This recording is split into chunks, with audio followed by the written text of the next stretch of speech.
Comment une simple erreur de programmation a-t-elle pu mettre à genoux des milliers d'ordinateurs et menacer l'Internet naissant en 1988? Une seule ligne de code mal pensée et le réseau mondial frôlait la paralysie totale.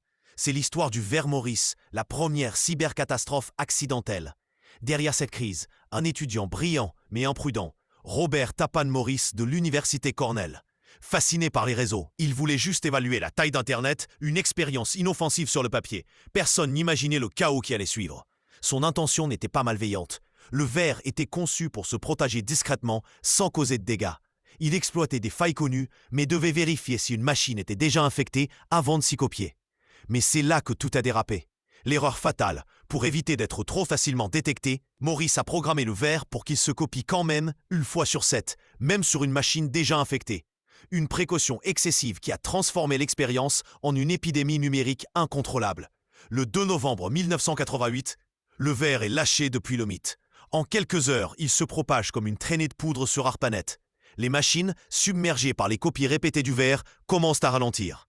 Puis à tomber en panne les unes après les autres.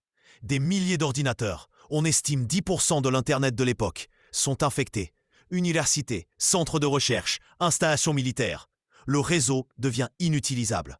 Le son des ventilatements surchauffe et les écrans figés se multiplient. La panique s'installe.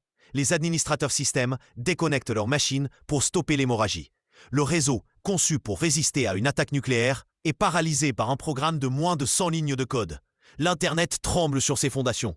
Des équipes d'experts, notamment à Berkeley et Purdue, travaillent d'arrache-pied, analysant le code pour comprendre et neutraliser la menace. C'est une course contre la montre pour désassembler le ver et distribuer des correctifs, souvent via des méthodes hors ligne. L'arrêt complet du réseau et le nettoyage ont coûté cher. Les estimations varient de centaines de milliers à des millions de dollars de l'époque, principalement en temps perdu et en ressources mobilisées. Une facture salée pour une simple expérience. Maurice réalise trop tard l'ampleur des dégâts. Il tente de diffuser anonymement un message d'excuse et des instructions pour stopper le ver. Mais le chaos est tel que son message passe inaperçu. Il sera rapidement identifié et poursuivi.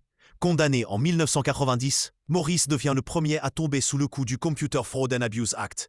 L'incident provoque une prise de conscience brutale. La sécurité informatique devient une priorité. Le premier CERT est créé en réaction directe. Le ver Maurice nous rappelle la fragilité des technologies et comment une simple erreur, sans intention malveillante, peut avoir des conséquences dévastatrices. Une leçon toujours d'actualité à l'heure où notre dépendance au numérique ne fait que croître.